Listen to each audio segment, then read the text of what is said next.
Hola a todos, bienvenidos. Soy Becky Lillero de CoinGeek.com y este es el panel de IA, Bitcoin y Blockchain. Vamos a hablar cómo estas tecnologías calzan con la industria del casino, en particular en Latinoamérica, porque este es un mercado emergente y hay muchos jugadores que les puede interesar. Este es el espacio más interesante en el mundo de las apuestas. Es donde está yendo el futuro, donde está ocurriendo la innovación. Entonces vamos a divertirnos y aprender mucho de este tema.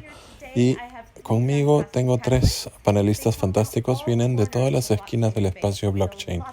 Hay mucha experiencia junta. Gracias, chicos, y quisiera empezar presentando que cada uno se presente y expliquen cómo están involucrados con el mundo del blockchain.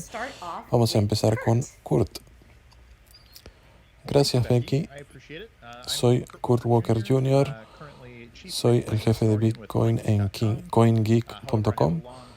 Tengo mucha experiencia en el espacio de Bitcoin. Me involucré en el 2012 cuando alguien me pagó un trabajo con Bitcoin y empecé ahí. He estado involucrado en minería, desarrollo de software, consultorías, todo tipo de cosas. He pasado por muchos mercados a la baja y hacia alza. Nunca dejo esta economía. No soy de los que solo vienen cuando la cosa está bien, porque en realidad me gusta. Entonces estoy aquí para ayudar. Conozco mucha gente, muchas cosas, tengo muchas experiencias en esta economía. Entonces estoy muy contento de estar aquí. Gracias a todos. Sí, Kurt, tú me has ayudado a mí personalmente. Y Kurt tiene un podcast, es un muy buen lugar para principiantes para aprender. Gracias, ahora vamos con Alex. Hola, soy Alex Agut, soy el CEO de Handcash. Es una billetera de Bitcoin. Básicamente ayudamos a todo tipo de negocios, compañías de apuestas, compañías de juego online y todo tipo de aplicaciones. Les ayudamos a monetizar a través de nanopagos. Tenemos un SDK fácil de usar, es fácil de añadirlo a cualquier aplicación y maneja todo por ustedes. No tienen que verlo, todas las transacciones es de persona a persona, entonces es fácil para los usuarios y para los desarrolladores. Si yo uso Handcash todos los días, si yo lo puedo hacer, ustedes lo pueden hacer. Y Alex habla en español, o sea que si alguien quisiera hablar con Alex o su equipo en español, lo pueden hacer. Gracias. Ahora vamos con Joseph. Hola Becky, hola a todos. Bueno, yo tengo una gran experiencia en el juego. He sido también regulador, en jefe de la autoridad reguladora aquí. También estuve en el directorio de la Asociación de Reguladores, pero desde el 2017 más o menos empecé con este mundo de blockchain y las criptomonedas.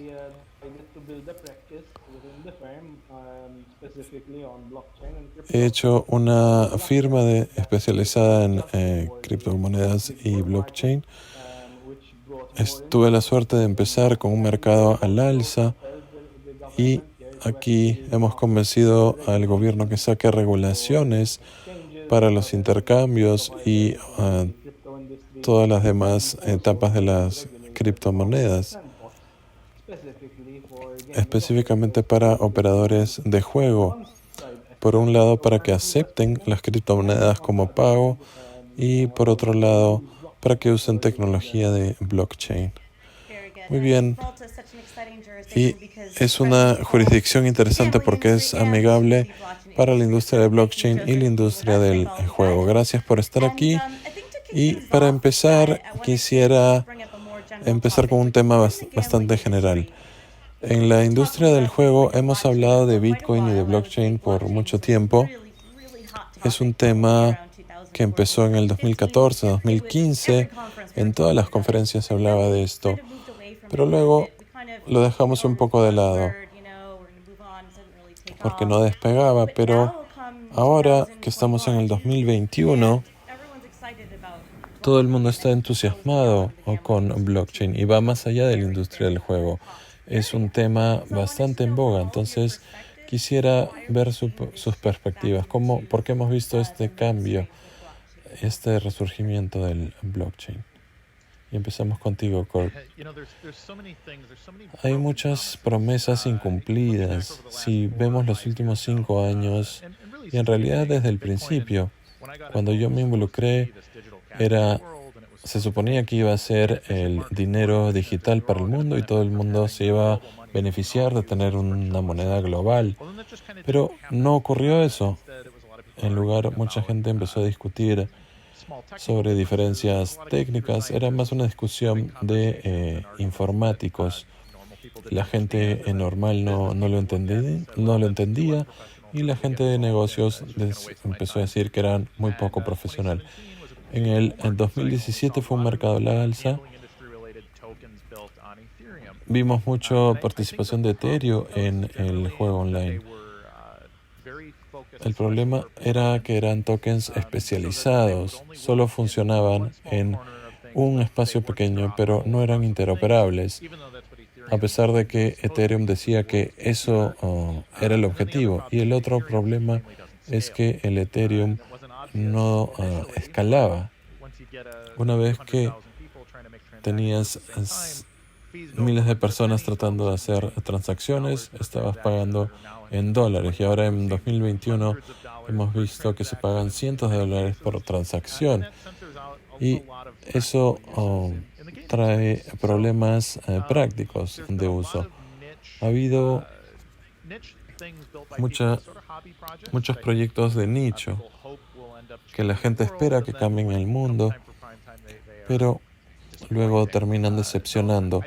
Creo que lo primero que se tiene que resolver es la escala, porque el blockchain hace una cosa: están escribiendo datos monetarios en un libro. La única diferencia es cuán rápido se puede hacer y por qué tarifa. Creo que una de las cosas es que hay que ver las oportunidades reales. Se pueden manejar cientos de miles de personas usando el libro contable al mismo tiempo y se vuelven imperceptibles. Simplemente está tomando mucho tiempo porque la gente de negocios no lo está mirando en un sentido práctico para mejorar los negocios diariamente. Creo que le falta madurez y es una nueva tecnología. Entonces creo que parte de eso es aceptable. Estamos llegando al punto, ya tenemos 12 años con Bitcoin, ya hay que empezar a profesionalizar las cosas y empezar a mejorar la vida de las personas. Y de ahí vamos a ver una explosión en el uso. Muy bien, gracias, Kurt. Alex, ¿quieres agregar algo? Sí, yo estoy totalmente de acuerdo con lo que dice Kurt. Quisiera agregar un par de cosas, que es la razón por la que se usa la tecnología blockchain para la industria del juego. Es para pagos y para transparencia. Si el costo de alguna de esas acciones es más costoso que el valor percibido por usar esta tecnología, entonces la tecnología no se va a usar. Si para reducir una entrada en el libro contable que dice estos 3 jugadores estaban apostando en este número y el resultado que me diste, porque si gano dinero con esto, puedo ver en el blockchain cuál es toda la lógica de por qué obtuve ese dinero, o incluso si es algo privado. Estás agregando estas capas de transparencia para evitar trampas y eso me parece muy positivo para una plataforma de juego. Y lo otro es pagos. Si estoy pagando $5 o $2 en un juego de póker, no voy a querer pagar $10 extra solo por mover las monedas. Entonces, si esto no se da, el blockchain no va a pegar en este sector, pero creo que estamos viendo ahora cosas como Peer Game está explotando con las transacciones cada día o cada semana hay más transacciones que la anterior. Podemos revisar todos los datos de blockchain, en el blockchain para que haya un juego justo. Todas las recompensas son instantáneas. Puedes seguir jugando y seguir jugando.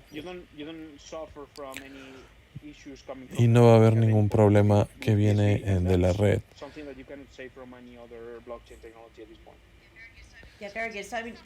Sí, entonces para resumir, hace 5 años BSV no existía en la manera en que existe ahora. Entonces la idea de los micropagos y la escala no se podía hacer en el 2014, pero ya podemos ahora. Ahora, Joseph, para alguien que viene de la industria del juego, ¿puedes contarnos un poco por qué crees que el blockchain y el Bitcoin está volviendo hacia la cima? Sí, hay un cierto número de ventajas con el uso del blockchain y también con las criptomonedas en la industria del juego. Primero y más que nada, contratos inteligentes y el uso de criptomonedas, ese es el potencial.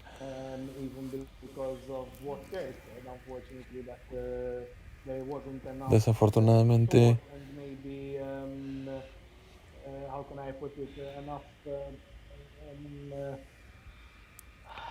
no hubo suficiente planeamiento por parte de muchos operadores del juego para poder utilizar las criptomonedas de manera eficiente. No eran eficientes para el propósito que se les necesitaba, pero ahora hay el potencial de alcanzar ventajas muy importantes en temas de pagos, porque ahora se depende en terceros para mover la criptomoneda.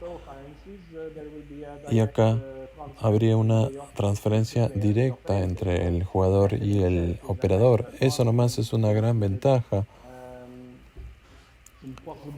Es imposible hacer una lista con todas las cosas buenas que esto va a traer a la experiencia del usuario y también para el operador. Por ejemplo, nos podemos olvidar de Charbex con las criptomonedas, pero eso son una de las pocas ventajas de las muchas que hay. Luego, la tecnología de blockchain es incluso mejor, porque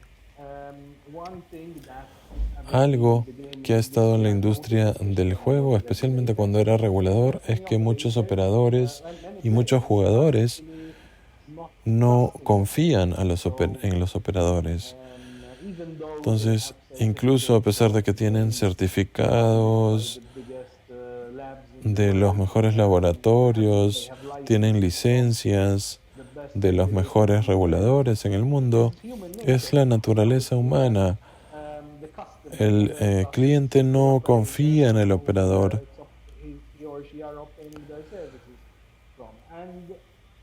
Y yo diría que con la tecnología blockchain esto se podría resolver completamente, porque la tecnología blockchain ofrece algo que nadie más puede ofrecer, que es la transparencia.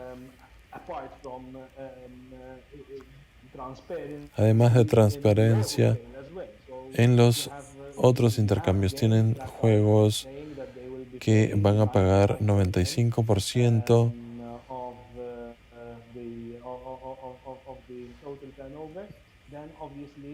del total. Entonces, obviamente ahí todos pueden revisar que ese juego haya pagado 95%. Ahora los clientes tienen que confiar en los laboratorios para el tema de los porcentajes. Y yo he visto muchas quejas sobre esto. La mayoría de las quejas de los jugadores son sobre esto. Y 99% de esas quejas son teorías de la conspiración y definitivamente no están correctas. Los operadores están haciendo un buen trabajo, pero ese 0.1% que son reales, desafortunadamente, genera aún mucho miedo e incertidumbre en los jugadores. Y ese 0.1% se usa para crear teorías conspirativas sobre el otro 99%. Entonces, con el blockchain se resolvería este problema. Muy bien, Joseph. Creo que lo que es muy interesante, lo que es más interesante está en el lado de blockchain para ser completamente transparente. Yo estoy trabajando sobre eso. Estoy trabajando con programas afiliados también. Sí, al final no vamos a poder utilizar todo el potencial del blockchain sin utilizar criptomonedas. No es que está diciendo que el blockchain sea bueno y el Bitcoin sea malo. No puedes utilizar el potencial total del blockchain y beneficiarte de él, a menos que también uses criptomonedas. Muy bien. Y quería volver al tema de pagos un momento, porque hablábamos de tarifas muy altas. Quería aclarar cualquier confusión, porque mucha gente utiliza diferente terminología que significan cosas diferentes. Por ejemplo, sé que cuando decimos la palabra Bitcoin, significan diferentes cosas. Y BTC, que es también Bitcoin, tiene tarifas muy altas. BSB también es Bitcoin, pero con tarifas muy bajas. Entonces, Cort, sin entrar en temas muy técnicos, ¿podrías explicar por qué las tarifas pueden ser bajas en BSB y por qué son tan altas en BTC y en Ethereum? Es básicamente oferta y demanda, pero a nivel de red. Imagínense que BTC es una autopista de un carril entre dos ciudades muy populosas que tienen que enviar mercancía. Entonces van a haber atascos. La gente va a usar esa autopista para intercambiar bienes, pero no tiene el ancho suficiente. BSB sería una autopista de 25 carriles entre esas mismas dos ciudades, pero no solamente es más ancha, sino es mejor, no hay peajes, se puede pasar mucho más tráfico. Esa es la respuesta menos técnica que podría dar. Hay muchos temas específicos que siempre discuten los ingenieros informáticos, pero simplemente significa que hay suficiente espacio para la demanda que hay. Mucha gente va a decir que apenas llegas a 10 veces más volumen, en BTC vas a tener el mismo problema, pero no es así porque no hay un límite sobre cuántas operaciones se pueden hacer al mismo tiempo. BTC tiene una regla muy estricta a niveles de protocolo que no te permite hacer escalamiento, mientras que BSB ha quitado todo eso a nivel de protocolo y todo lo que es una entidad procesadora o una entidad minera puede implementar algo para hacer algo mejor para sus clientes, que pueden ser usuarios o casinos o quien quiera usar esa red. A ellos se les permite intentar maneras de escalar. Entonces, Bitcoin es un protocolo abierto sin ningún límite perceptible del volumen. Y nadie ha encontrado ningún atasco, incluso en las redes de prueba, donde trataban de malograrlo. Cuando lo llevamos al límite, de hecho las tarifas bajaron. Entonces, son básicamente todas cosas positivas lo que está saliendo de esto. Es una muy buena herramienta. Muy bien. Lo que más me entusiasma es la capacidad de hacer microtransacciones. Cuando alguien entra en el mundo de las apuestas, puedo ver las diferentes maneras en que podemos usar esto. Entonces, para experimentar los beneficios del blockchain, tienes que tener criptomonedas también. Y cuando hablamos de micropagos, esto abre muchas puertas, especialmente con mercados de Latinoamérica, donde hay clientes que no tienen cientos de dólares para gastar en una apuesta. Pueden tener 5 centavos u 8 centavos y utilizando un protocolo como BSB pueden hacer eso, mientras que en otras monedas digitales no sería posible debido a las tarifas. Cuando hablamos de microtransacciones, ¿qué cantidades de dinero nos referimos o qué cosa es posible? Es como decir qué cosa es pequeño, qué significa pequeño. Yo soy alguien grande, entonces yo conozco mucha gente pequeña, pero hay un número de definiciones. Cuando Satoshi Nakamoto hay una microtransacción, era algo menor a $1 o $5. Esa era la noción. El documento decía que quería cambiar el mercado de Internet. En el 2008 tenías la red de tarjetas de crédito, débito y PayPal. Eso cubría casi todas las transacciones en Internet. Entonces, las tarifas eran 3 o 5% o en PayPal entre 3 a $5, dependiendo de qué cosa comprabas. Entonces, esto era lo que Bitcoin quería resolver. Ese sería el umbral, algo menor a $5. Sin embargo, en Bitcoin vemos tarifas que es una milésima de un centavo. Puedes hacer negocios todo el día con una centésima de centavo y hacer millones de transacciones en ese nivel. En los últimos 6 meses hablábamos de nanopagos, que son algo menor a un centavo. Alex, su compañía, le está yendo muy bien en ese tema, entonces puede tener él mejores definiciones. Es comercio imperceptible. Y esto es muy aplicable para muchos mercados en el sudeste asiático, en África, en Sudamérica, donde el valor de su moneda es menor al dólar. Entonces, hay mucho negocio que se puede hacer. De hecho, hay cosas interesantes en Vietnam o en Filipinas, donde hacen un muy buen negocio a ese nivel. Entonces, es bueno tener este tipo de unidades. Muy bien, Alex. Handcash, como dijo Kurt, es un líder en el espacio de micropagos o nanopagos. Quisiera que describas un poco por qué su billetera es tan amigable con el usuario. Porque no podemos hacer estos micropagos a menos que tengamos una billetera digital. Cuando abrí una billetera de Bitcoin,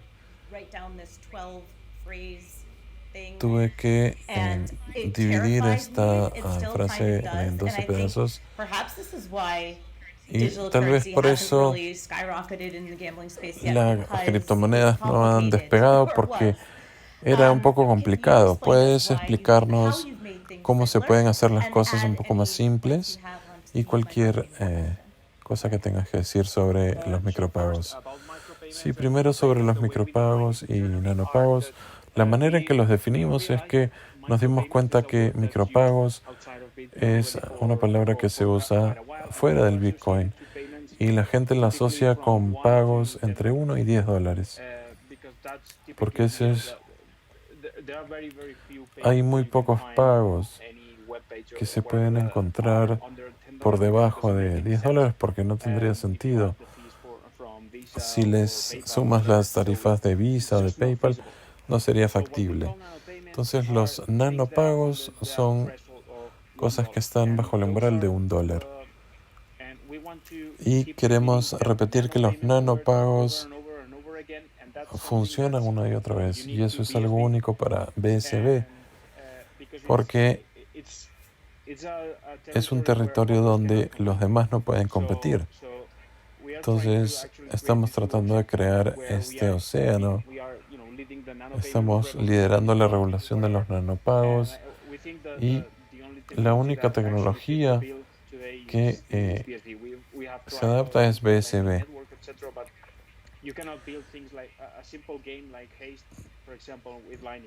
No se puede hacer un juego como Haste sin BCB. Y la otra pregunta era... Sí, Handcash es fácil de usar. Sí, cuando empezamos Handcash queríamos crear un producto para gente normal. Tratamos de implementar Bitcoin en una de nuestras startups en el 2015 y era imposible, no se entendía. Nosotros, que éramos ingenieros, para nosotros era complicado de entender. Entonces, por eso, para los usuarios, creamos una versión mucho más simple, donde nosotros hemos estado resolviendo todos los problemas que uno típicamente asocia con criptomonedas, como las 12 palabras, confirmaciones. Hemos sido la primera compañía de quitar todas esas cosas. Luego hemos visto la tendencia que incluso a pesar de que otros cambios han empezado a aparecer, las cosas que hemos aprendido en el camino, y sí, básicamente lo estamos haciendo para usuarios normales, porque cuando creas una cuenta de Facebook, no hay que tener una contraseña de 12 palabras. Nadie hace ese tipo de cosas. Entonces, no queremos que la gente aprenda nuevos mecanismos. Queremos crear un producto que puedan utilizar con el conocimiento que tienen actualmente sobre cómo utilizar una aplicación bancaria o PayPal. Queremos que sea normal, y también para los desarrolladores era importante porque lo que ellos tienen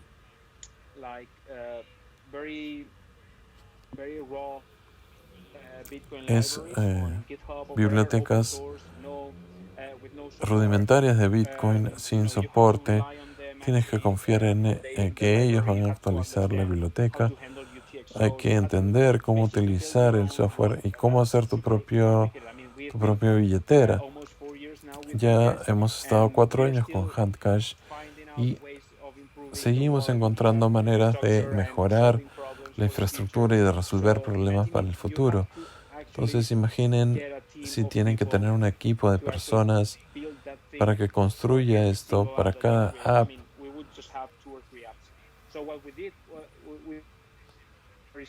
Lo que hicimos fue bastante simple.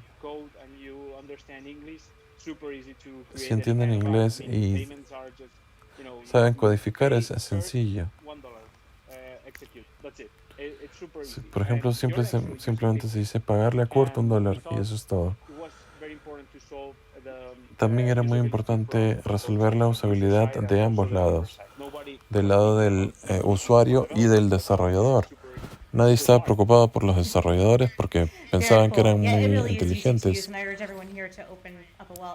Sí, es muy fácil de usar. Y Alex, también quería pedirte que describas el ecosistema de aplicaciones que tienes, porque ahora mencionabas Haste y Pure Game.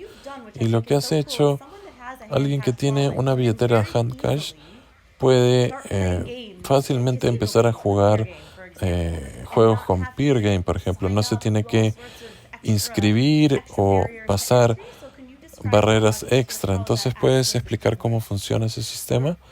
Sí, es muy simple. Con SDK los desarrolladores pueden conectar sus aplicaciones de terceros o sus aplicaciones se conectan directamente a Handcash. Y tenemos una tienda y acá hay una selección de aplicaciones con las que pueden conectar. Cuando le das clic al botón de conectar, es como inscribirse en un clic, como lo podemos hacer el inicio de sesión con Google o Facebook. Es bastante similar, pero es mejor porque te da acceso a tus fondos, a los fondos que hay en tu billetera, y todas esas aplicaciones tienen un lugar común donde pueden sacar fondos y pueden hacer pagos. Entonces, cuando estás conectado a 10 o 15 aplicaciones, simplemente tienes 30 o 40 nuevos pagos durante la noche. Y si vas a las aplicaciones, no tienes que pensar estoy enviando dinero a estos, tengo que depositar y pagar tarifas y esperar la aprobación. No, tienes ya todo el dinero en tu cuenta y básicamente estás dándole acceso a esa billetera y estas aplicaciones pueden ingresar a tu identidad y eso no se puede hacer con ningún otro sistema, al menos no de la manera que lo hacemos en BCB, porque como dices, las tarifas son tan bajas que puedes utilizarlas o con Ethereum ni siquiera se podría intentar. Sí, hay que meter a todos los casinos online en ese ecosistema de aplicaciones. Eso lo haría muy sencillo para los jugadores. Ahora vamos a cambiar un poco, vamos a hablar de regulación. Joseph, tú tienes mucha experiencia en este tema, especialmente con tu experiencia con Malta, pero en Latinoamérica hay áreas grises. Los reguladores tratan de ver cómo regular los casinos presenciales y online. Entonces, Joseph, si tuvieras tiempo de sentarte con estos reguladores y explicarles los beneficios de la tecnología blockchain y cómo les ayudaría a ellos, ¿qué les dirías? Primero que nada, el truco para la regulación siempre es encontrar un balance. Entonces, a menos que encuentren un balance, esto no va a ser atractivo.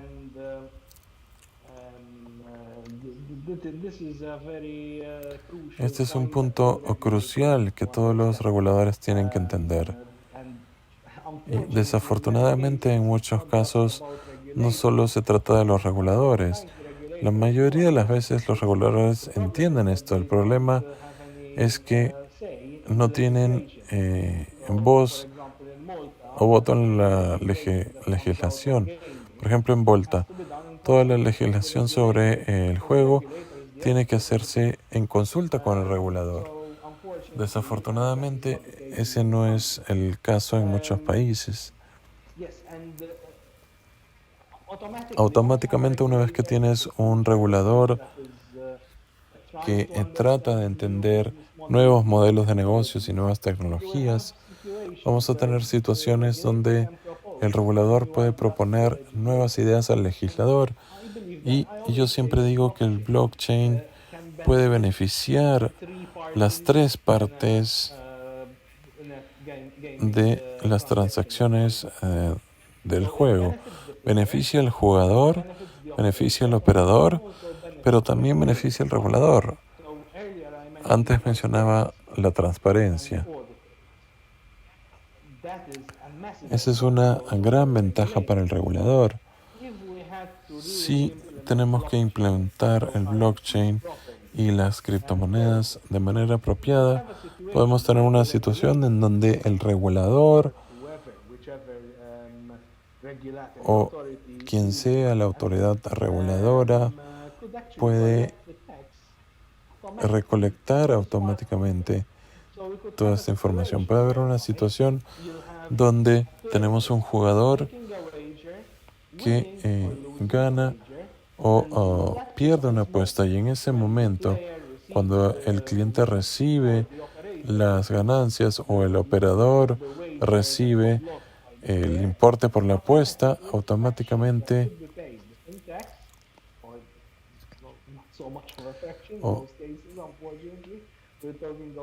una fracción va automáticamente a la autoridad regulatoria que recolecta los impuestos. En Malta es la autoridad de juego que recolecta los impuestos y en otras jurisdicciones tienes que pagar los impuestos al regulador. Imagínense, el regulador no tiene que estar detrás de nadie, los impuestos se pagan automáticamente cada vez que ocurre la apuesta. Entonces hay ventajas enormes con esto. Y como dije, lo más importante es la transparencia. El regulador ya no tiene que confiar en terceros para asegurarse que los juegos son justos. Pueden ver si son justos porque los pueden auditar y pueden ver qué cosas se ha pagado y qué porcentaje fue retenido por el operador. Sí, creo que otra área es el juego responsable. Hay muchas cosas que se pueden hacer. El regulador puede ver la cadena y ver si el operador está tomando pasos para lidiar con estos temas. Sí, adelante, Joseph. No iba a agregar porque estamos viendo lo general. El blockchain puede ser muy útil para la protección. En términos de juego responsable, podemos evaluar mejor si los operadores se están adheriendo a los requerimientos de juego responsable.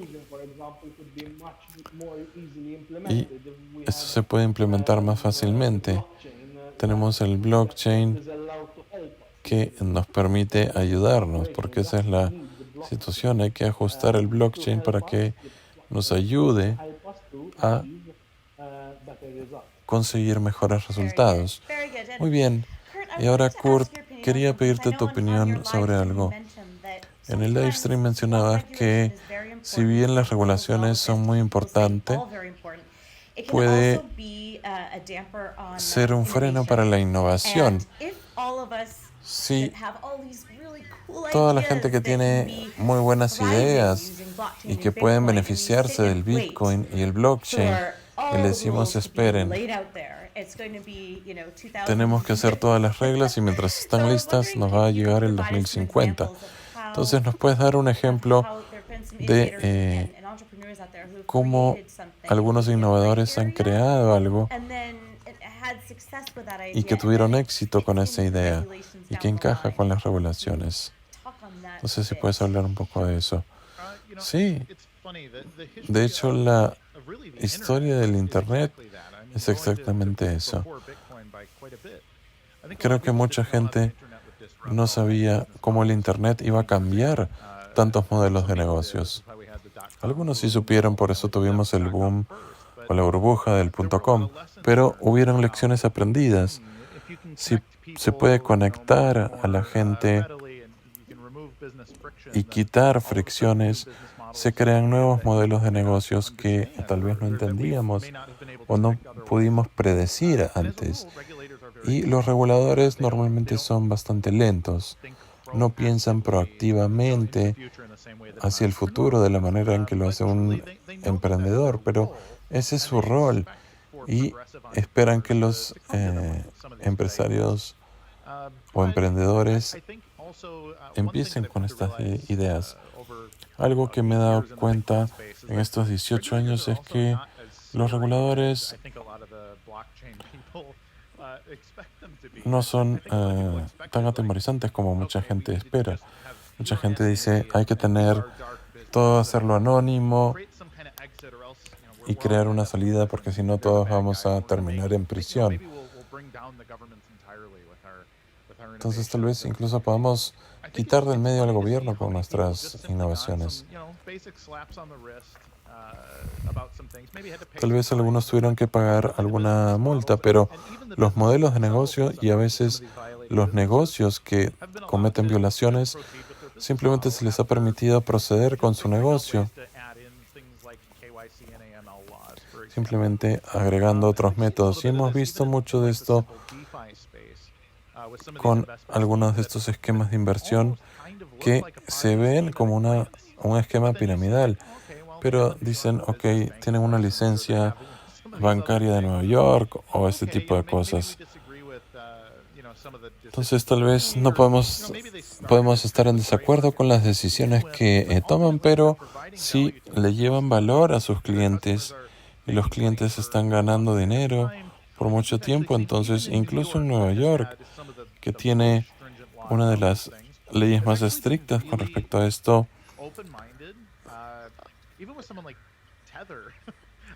incluso Tether puede ser el mejor ejemplo de un negocio que, en mi opinión, se ve bastante sospechoso. Es como un imperio que no tiene respaldo, pero la oficina del fiscal de Nueva York les pusieron una multa, les dieron ciertos lineamientos y parece que están cumpliendo, y es posible que Tether puede salir ileso de eso si es que su modelo de negocio provee valor a la economía de criptomonedas.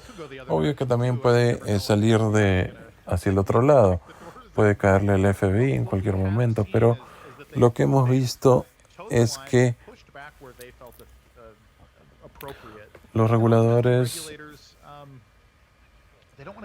no quieren pasar a la historia como los que permitieron un boom económico en otro país porque eran demasiado estrictos. Los reguladores entienden que si son demasiado duros, van a dejar que China o que alguien más innove y nos supere. Y luego, después de una generación, la agencia va a ser responsable de que nuestro país no se desarrolle tanto. Entonces yo creo en volver los mercados grises en mercados blancos. Cuando creemos un modelo de negocio, hay que asegurarnos de llevar valor a los clientes. Y si no es claro, si no existe la ley para ese modelo de negocio, hay una gran oportunidad para que los emprendedores le muestren a los reguladores. Les digan, miren, acá hay una gran oportunidad de crear nuevos negocios si nos permiten hacer esto. Entonces dirán, sí, vamos a pagar una licencia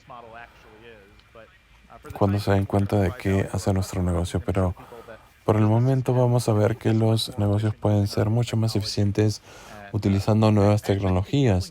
De hecho, el espacio de las apuestas tiene varios ejemplos. Hace 20 años, las apuestas por Internet tenían algo parecido. La gente estaba implementando negocios en países que eran islas. No se sabía cómo pasaba el dinero de una jurisdicción a otra. Pero ellos hoy se volvieron los consultores para los reguladores. Entonces creo que hay bastantes lecciones que aprender. Gracias. Nos quedan 15 minutos. Quería hablar de un par de temas que son muy populares y también aclarar algunas dudas. Las áreas populares son los NFTs, todo el mundo está hablando de eso, y los tokens. ¿Qué son realmente y cómo la industria del juego puede utilizar esta tecnología? Alex, empezamos contigo. ¿Cuáles son tus ideas sobre los tokens, los NFTs y sus posibles aplicaciones para el mundo del juego? Sí, creo que hay mucho dinero por hacerse en el mercado. Cada vez que hay una nueva palabra, 99% de las cosas que aparecen en el mercado son para hacer un dinero rápido.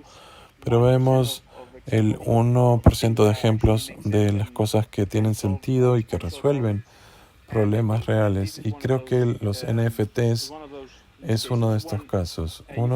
Tenemos propiedad digital. El problema es que propiedad digital de una imagen JPG o de un tweet, en mi opinión, eso no provee ningún valor. Simplemente la gente está haciendo dinero con esta palabra de moda, pero un JPG puede replicarse fácilmente. Pero otra cosa es, por ejemplo, imagínense que Nintendo tiene un juego de Pokémon donde cada criatura que puedes capturar se crea digitalmente y tiene una etiqueta de Nintendo, y cada vez que los utilizas en el juego puedes revisar la autenticidad de ese ítem. Ahora están teniendo problemas de que la gente hackea a estas criaturas. Entonces, en lugar de pasar por el camino difícil, simplemente los hacen en la computadora y eso no le conviene a Nintendo porque es difícil hacer promociones, porque no hay una escasez real. Entonces, con la tecnología blockchain puedes controlar la escasez, la autenticidad y puedes crear muy buenas campañas y crear contenido único. Esa es una de las cosas que a mí más me interesaría. Pero lo demás diría que sumo. Muy bien, y Joseph, me estaba riendo con los NFTs porque me recuerda a los ICOs. ¿Tú de qué hablas con tus clientes sobre NFTs y tokens? Bueno, los NFTs son un elemento diferente a las criptomonedas tradicionales que empezaron en el 2017. Un NFT es un activo digital. Entonces, cuando hablamos de activos digitales, un NFT uno entiende que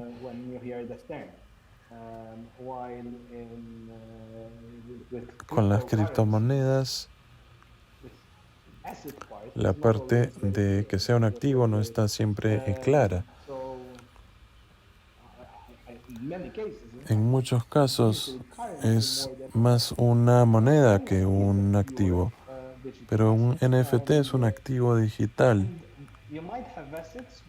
Puedes tener activos que están respaldados por nada, pero en algunos casos tienen activos respaldados por algo mucho más tangible y mucho más valioso.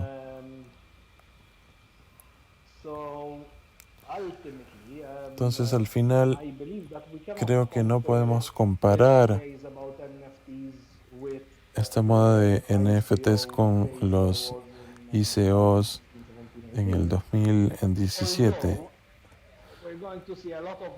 Aunque vamos a ver muchos NFTs que no ofrecen nada, que son inútiles, pero estoy seguro que con los NFTs vamos a tener una situación donde una mejor posibilidad de tokenizar los objetos. Entonces, si vemos la tokenización de propiedades, yo diría que los NFTs son más apropiados que las criptomonedas tradicionales. Por otro lado, en el juego, los NFTs pueden ser una manera sencilla de representar precios en apuestas. No sé si se acuerdan que hubo una moda de las subastas y la menor oferta ganaba antes que la mayor. Entonces los NFTs pueden cumplir un rol muy interesante y también para otros tipos de apuestas y posiblemente yo diría que los NFTs son bastante interesantes y se pueden utilizar de maneras interesantes. Entonces, si tenemos ciertos juegos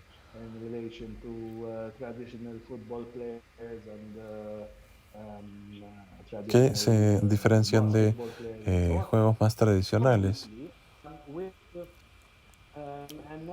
con los NFTs podemos tener algo más moderno y algo más atractivo para las generaciones más jóvenes. Y eso va a ser algo bastante interesante. Muy bien, Kurt, ¿tú qué tienes que decir sobre los NFTs?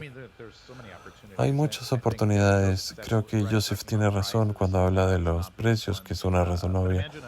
Pero imagínense un jugador excepcional que ha ganado varios trofeos y esos diferentes premios se hacen como NFTs. Puedes tener parte de ellos.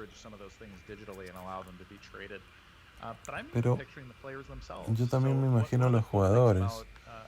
Algo bueno del NFT es que puedes crearlo uno tú mismo. Y si es un activo potencial,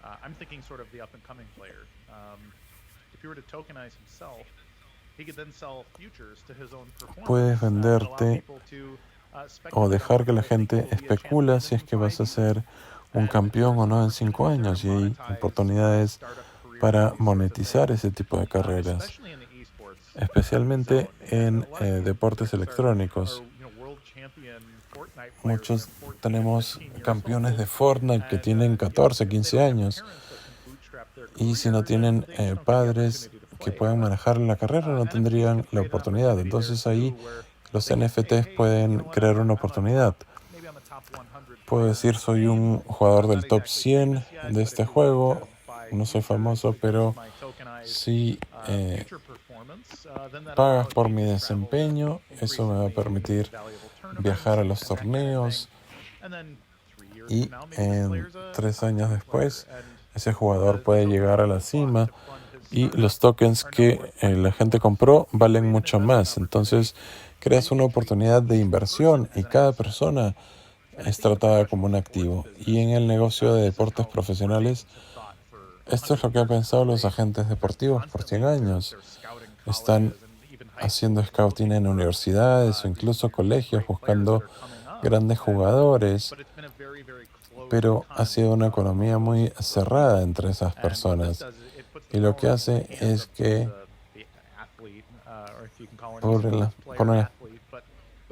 pone el poder en sus manos y eso puede ser trasladado a otros modelos de negocios donde hay un pequeño grupo de agentes que maneja esto y se puede democratizar el poder de el atleta para que no tienes que firmar contratos punitivos. Tal vez nunca mucha gente negoció un contrato que decía que tenían que retirarse. Entonces esto puede crear dividendos que duren por mucho tiempo. Imagínense poder hacer esto con Michael Jordan en el 95.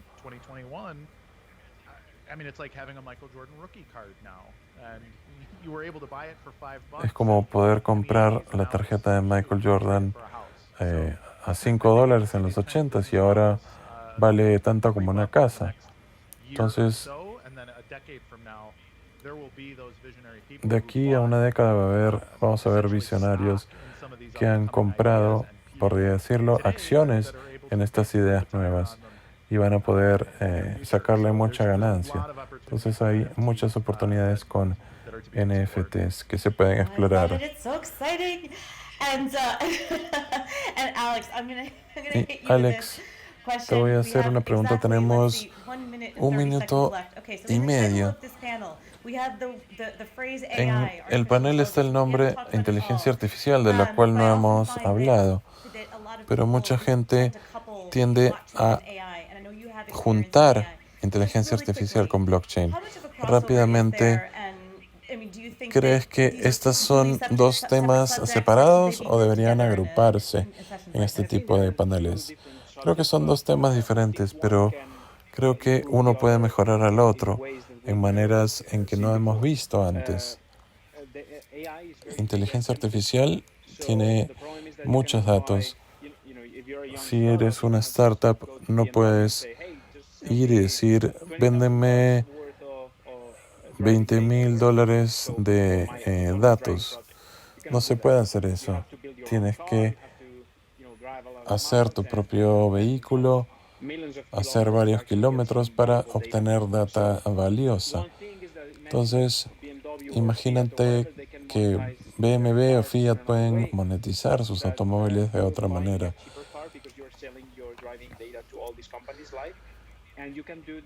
Entonces puedes hacer eso con banda bastante pequeña que se guarde en blockchain para temas de autenticidad y puedes pagar por cada milla que recorres y la startup puede pagar por fracciones de esa data y puede mejorar o crear nuevos algoritmos con inteligencia artificial. Entonces creo que blockchain puede mejorar dramáticamente lo que se puede hacer con inteligencia artificial, especialmente para startups. Ha democratizado los datos en ese sentido. La gente dice que la data es el nuevo petróleo. Entonces, blockchain puede ayudar a democratizar la inteligencia artificial. Muy bien. Realmente los aprecio mucho a ustedes y podría quedarme acá por horas conversando. Quisiera agradecerles mucho a todos ustedes por compartir su experiencia, agradecer a CGS por permitirnos educar a la audiencia en esta área de innovación y tecnología. Muchas gracias y tengan un buen día. Gracias.